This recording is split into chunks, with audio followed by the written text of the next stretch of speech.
캐시우드 하면 뭐가 떠오르시나요?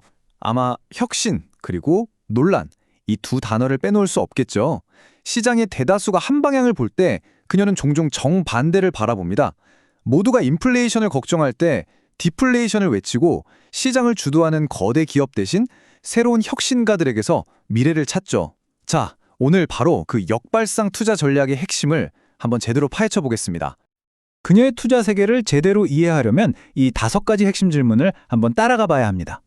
보이지 않는 경제 신호는 대체 무엇인지, 금리 환경과 성장은 정말 관계가 없는 건지, 그리고 시장의 새로운 리더는 누가 될 것인지, 또 암호화폐와 AI 반도체 전쟁에 대한 그녀의 독특한 시각까지 하나씩 살펴보시죠.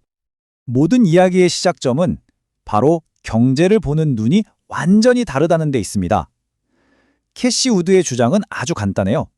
지금 모두가 인플레이션을 걱정하고 있지만 진짜 중요한 신호는 바로 디플레이션에서 오고 있다는 거죠. 아니 그럼 도대체 어떤 신호들을 시장 전문가들이 놓치고 있다는 걸까요?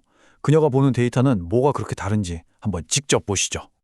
자, 그녀가 제시하는 증거는 크게 4가지인데요. 첫째, 이거 보세요. 대학을 막 졸업한 청년들의 실업률이 전체 평균의 2배가 넘습니다. 취업이 점점 힘들어지고 있다는 거죠. 둘째, 우리가 매일 체감하는 육아와 집세가 하락세에 접어들었다는 점. 그리고 가장 중요한 진짜 핵심은 바로 이겁니다. AI 같은 기술 혁신이 소프트웨어 개발부터 고객 서비스까지 모든 것의 비용을 극적으로 낮추면서 아주 강력한 디플레이션 압력을 만들고 있다는 겁니다. 자, 이런 디플레이션 관점은요, ARK 투자 전략에 대한 가장 큰 오해, 즉 금리가 낮을 때만 통하는 전략이다 라는 비판에 대한 강력한 반박으로 이어집니다.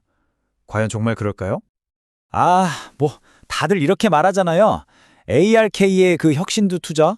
그거야 제로금리 시대였으니까 가능했던 거지.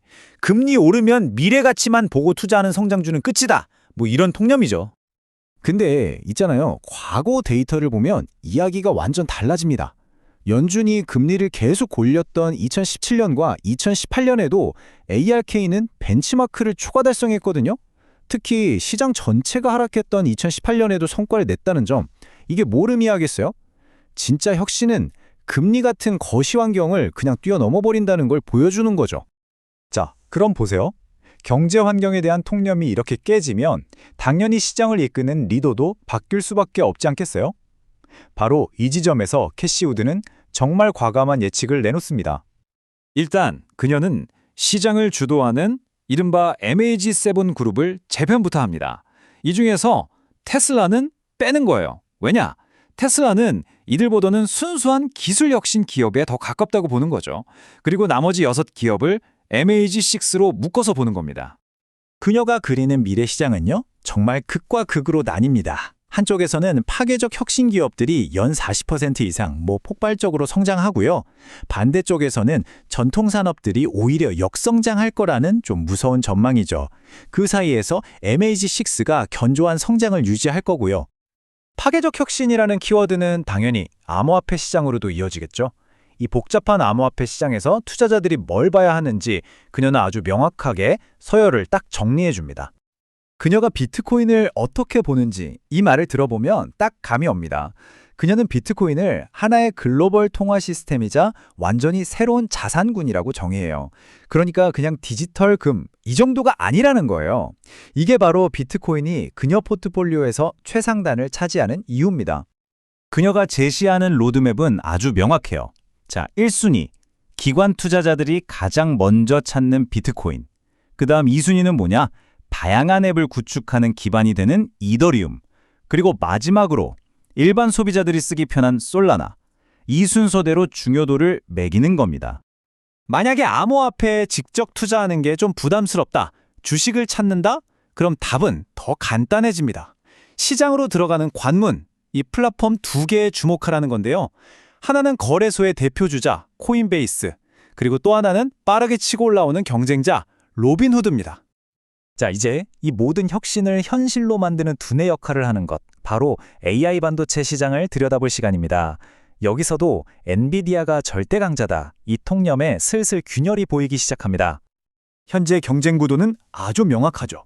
한쪽에는 왕자를 굳건히 지키고 있는 엔비디아가 있고요. 다른 한쪽에는 그 아성을 무너뜨릴 잠재력을 가진 AMD가 버티고 있습니다. 그럼 AMD가 가진 반격의 카드는 과연 뭘까요? 여기서 진짜 중요한 인사이트가 나옵니다. AI라는 게요, GPU 혼자서 돌아가는 게 아니라는 점이에요. 반드시 CPU의 도움이 필요한데 바로 이 CPU 시장에서 AMD가 가진 강력한 점유율, 이게 바로 엔비디아의 독주를 막을 수 있는 결정적인 히든 카드라는 분석인 거죠. 자, 오늘 이야기 한번 정리해 볼까요? 기술이 주도하는 디플레이션이 진짜 흐름이다. 금리를 이기는 진짜 혁신이 있다. 시장의 리더는 바뀔 것이고 디지털 자산에는 명확한 서열이 있다. 바로 이게 캐시 우드가 그리는 미래의 핵심 청사진입니다. 결국 이 모든 분석은 우리에게 딱 하나의 질문을 던지는 것 같아요. 이렇게 모든 것이 파괴적으로 변하는 시대에 어쩌면 가장 큰 투자 리스크는 새로운 것에 도전하는 게 아니라 그냥 과거의 강자들을 붙잡고 안주하는 건 아닐까요? 캐시우드의 예측이 맞든 틀리든 이 질문만큼은 우리 모두에게 한 번쯤 생각해 볼 가치가 있어 보입니다.